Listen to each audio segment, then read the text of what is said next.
बावजूद मैं एक मुस्लिम लड़की थी, इस क्षेत्र से महिलाएं कहाँ निकलती है स्पोर्ट्स में, पर मुझे नौकरी नहीं मिली। मैं बेरोजगारी का शिकार रही। मैंने सोचा 2013 में कि मुझे मेरा हक दिया जाएगा। चौधरी आफ्ताब अहमद ने मेरे हक की लड़ाई चंडीगढ़ तक लड़ी, चौधरी इलियास जी ने लड़ी, चौधरी मोहम्मद खालिद भी मेरे लिए दो चार शब्द कभी कहे किसी वक्त में।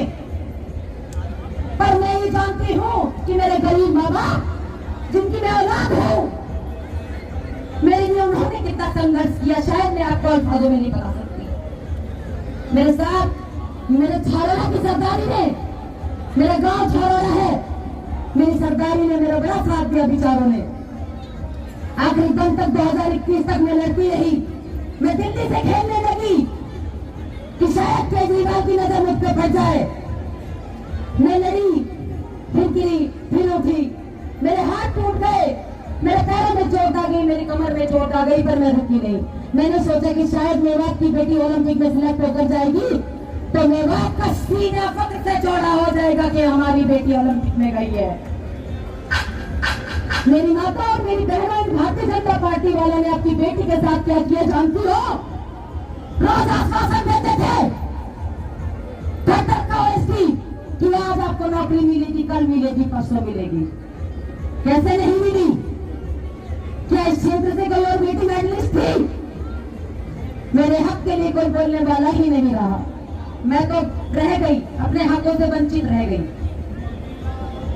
तो मैं ये चाहती हूँ कि यदि मेरी विधानसभा से एक ही बेटी अगर स्पोर्ट्स में निकलती है, कुश्ती में निकलती है, कबड्डी में निकलती है, जैसे मेरे गरीब माँ बाप ने मेरे लिए संघर्ष किया, आप भी अपने बच्चों के लिए पढ़ा रहे हो, संघर्ष कर रहे हैं।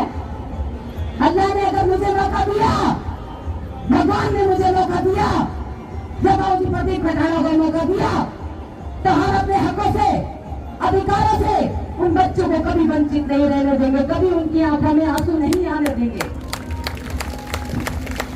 क्योंकि मैंने पूरे 13 साल स्ट्रगल किया पर मुझे नौकरी नहीं दी गई। आपकी बेटी को छोड़ दिया गया भारतीय जनता पार्टी वालों ने। इस मोदी सरकार ने जो ही पहलवानों के साथ नाइंसाफी इसने की, इसने ऐसी होनहार बेटी को छोड़ दिया। और सबसे बड़ा कारण यही रहा कांग्रेस पार्टी को ज्वाइन करने का। मेरे नया नेता राहुल गांधी जी जब यहाँ पर आए मेवात में, हाथ उठाकर मुझसे कहा कि तू शेरनी है, तेरे हक के लिए हम खड़े हैं। यही एक कारण रहा कि शेरनी बनकर आप लोगों के हक के लिए लड़ूंगी।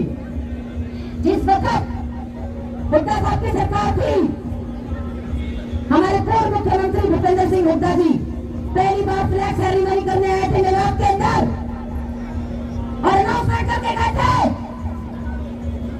कि इस बेटी को सब इंस्पेक्टर लगाया जाए। पर मेरा दुर्भाग्य रहा, मेरा दुर्भाग्य रहा 2014 में सरकार बदल गई और मेरे सपने धरे के धरे रह गए। तो मैं आप सबसे कहती हूँ, मैं कोई जुमला नहीं आपके सामने बोल रही, शायद मेरे आंसू आप सबको बहुत कुछ बोल रहे हैं। इस विधानसभा का ऐलान जंग शुरू कर दो मेरी बहनों। इधर से कोई नेता एक वोट बाहर मत जाने देना, कोई महिला अपने एक वोट को बाहर मत जाने देना।